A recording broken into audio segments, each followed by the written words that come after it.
Do you know the difference between pain and suffering? Do you know which one you would choose? Welcome back to Savvy Psychologist. I'm your host, Dr. Jade Wu. Every week, I'll help you meet life's challenges with evidence-based research, a sympathetic ear, and zero judgment. Today, we figure out the difference between pain and suffering and talk about how, ironically, we can actually ease suffering by embracing pain. When I think about the most painful experiences in my life, whether they involved physical pain or emotional pain, I notice something funny. The amount of hurt I felt at the time is not proportional to how much I shudder at the memory when I look back on it. Let me give you some examples. First of all, there's no way that any event caused more sheer body-racking pain than giving birth. After all, I labored for 20 hours. And by the way, I broke my tailbone while I was pushing. But even in the toughest moments of giving birth, I felt pride and excitement along with the physical pain. And I think the next most painful experience was breaking my ankle in the first month of college. But for the most part, that experience was pretty funny as I hobbled around on my crutches trying to carry all my books. On the other hand, that time it was really cold when I visited Minnesota and I really didn't want to be there. My feet were freezing. That was a drag. And it's no exaggeration to say that every time I get a mosquito bite in the hot summer of North Carolina, I rage and rail. Suffering galore. Judged by the level of pain alone, giving birth is 1,000,000 times worse than a mosquito bite. Judged by duration, a broken ankle lasted much longer than cold feet. And yet, I did not endure prolonged suffering with my most painful events. So, what governs the amount of suffering we experience? If it's not the amount of pain and if it's not the duration? For some hints into the difference between pain and suffering, we can look into the cognitive behavioral and mindfulness underpinnings of acceptance and commitment therapy, a treatment developed by Dr. Stephen Hayes, a psychology professor at the University of Nevada and developer of relational frame theory. Spoiler alert, the secret ingredient behind how much we suffer from painful experiences lies in the way we think about pain. Don't believe me? Let's take a look. So first of all, what is pain? Pain is very clean. It's simply an unpleasant physical sensation, could be mild like an itchy elbow, extreme like a broken bone, or somewhere in between. Pain can also be an unpleasant, raw emotional experience. And I emphasize raw here because once a natural emotion has been over-processed by thinking about it or analyzing it too much, we're getting into suffering territory. A raw emotion is an automatic and simple feeling, one that a first grader could name, like anger, sadness, fear, joy. What's interesting about pain is that it's universal and unavoidable. Nobody can truly say they've led a completely painless existence. Even people with the rare genetic condition of congenital insensitivity to pain can feel unpleasant emotions. And all of this is because pain is very useful. Physical pain tells us to avoid harmful things. That's why you don't have to mull over the idea of pulling your hand back from a hot stove. Your body does it automatically. And all of this is because pain is useful. Physical pain tells us to avoid harmful things. That's why you don't have to mull over the idea before pulling your hand back from a hot stove. The pain makes your body recoil very quickly. It also tells us to slow down when we push ourselves too hard. When your feet hurt from hiking for hours, you know you should take a break before you put too much more stress on them and cause an injury. Emotional pain is similarly helpful. It may seem counterintuitive, but sadness is actually crucial to our well-being. It tells us what's important to us. If, for example, we didn't care about our family members, we wouldn't be sad if they became ill or died. Sadness also signals to those around us that we need comfort and support. and in the other direction, gives us the basic foundation for empathy. So in summary, pain is necessary and unavoidable. It's clean and simple, even if it's unpleasant. And it's a raw experience that is not overprocessed by thoughts. So what is suffering then? It is, turns out, much messier than pain. I like to think of it as something we wrap around pain, like layers of gift wrap. You can pile it on, it's pretty unnecessary after a certain point, and it makes the original piece of pain seem much bigger and more complicated than it is. Here's what suffering looks like in action. Why is this fibromyalgia happening to me? What did I do to deserve this? I always have the worst luck. This could not be worse timing for breaking my arm.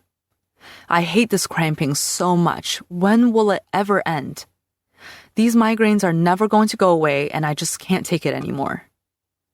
How come I ended up with arthritis but my partner didn't? It's so not fair. If only my cousin hadn't given me the flu, I wouldn't feel so terrible. I'm a young and healthy person. I should not have back pain. What do you notice about these examples? Well, first, you may notice that they're all thoughts, things you might say to yourself. We all talk to ourselves constantly, maybe not out loud or even through an inner monologue, but our brains do use words to describe and understand the world, including our own experiences in it. Second, you may notice that none of these thoughts are very accepting of the pain. When I say accepting, I'm not describing giving up. Accepting means acknowledging that the pain is there and then simply allowing it to be. This is the crucial difference between pain and suffering. Pain simply is. Suffering cannot sit still. Instead, suffering wrestles with the pain, trying to deny it or bargain with it, judging it, condemning it, blaming it on someone, projecting it into the future, regretting it from the past.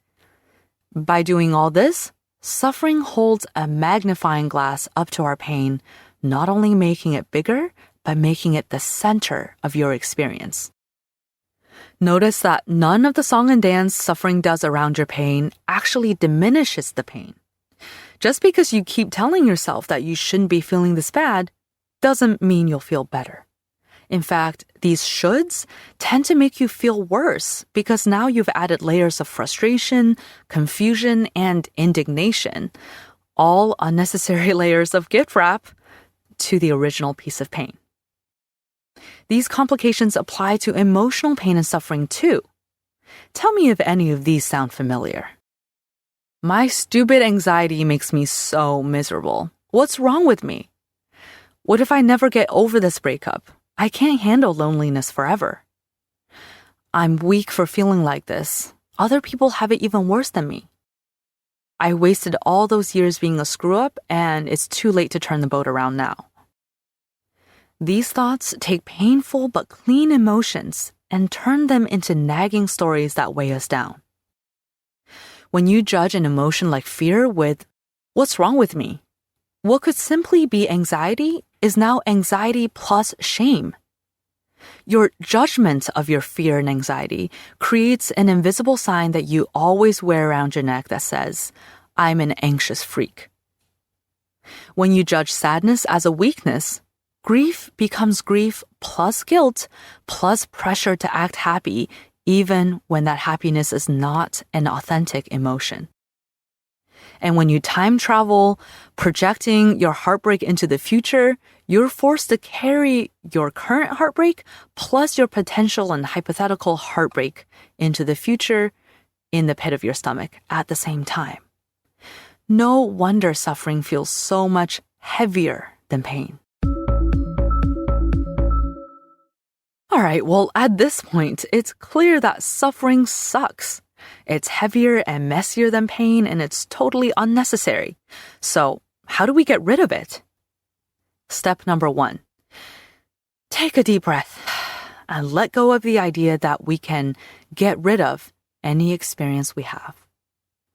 This is understandably a very unpopular recommendation, at least initially. My clients rightfully wonder, isn't the whole point of therapy to get rid of bad feelings?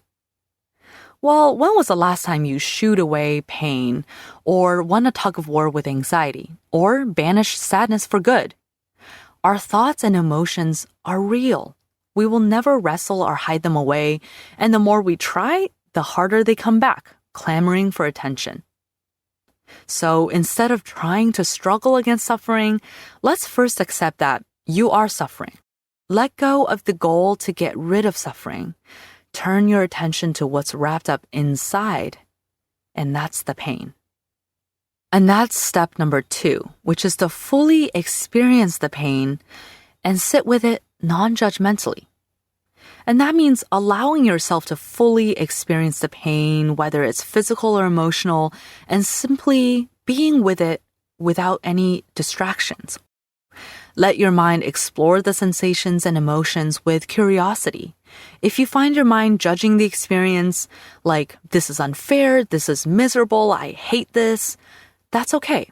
Take a breath and gently get back to the clean experience of the original piece of pain. Feel what it feels like. See where it is. Watch it ebb and flow.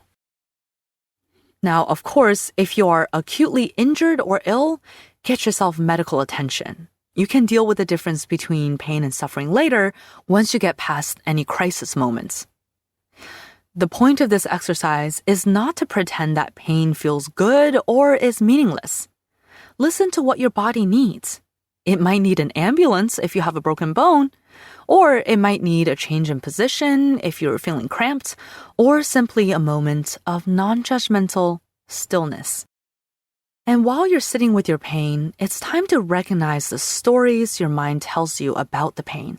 And that's tip number 3. You might notice your mind telling you stories like, my life has just been one big disappointment since I dropped out of school.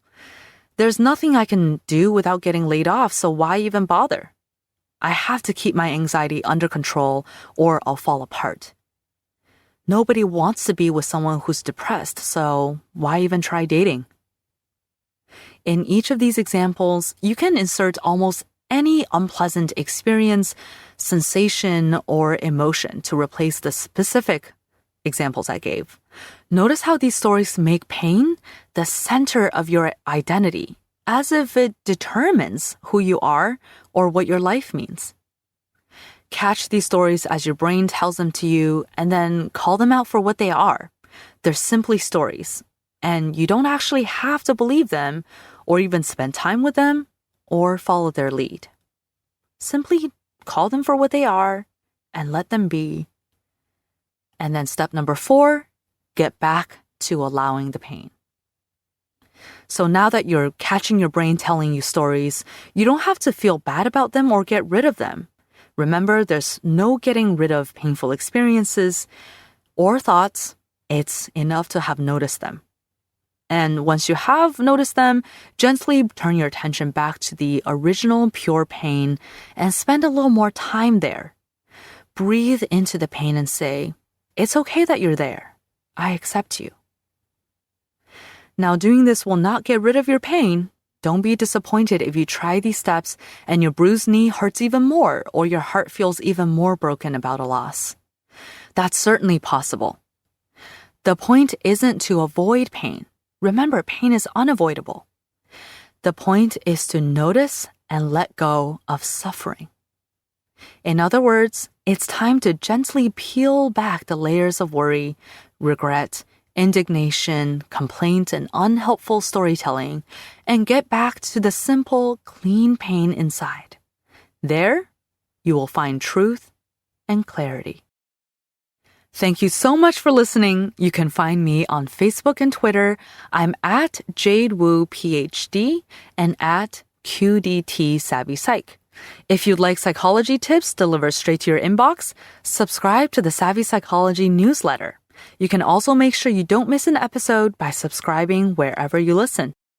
Savvy Psychologist is audio engineered by Steve Rickyberg and edited by Karen Hertzberg. And as always, Savvy Psychologist is strictly for informational purposes and does not substitute for mental health care from a licensed professional. Thank you again for joining me, and I'll see you next week for a happier, healthier mind.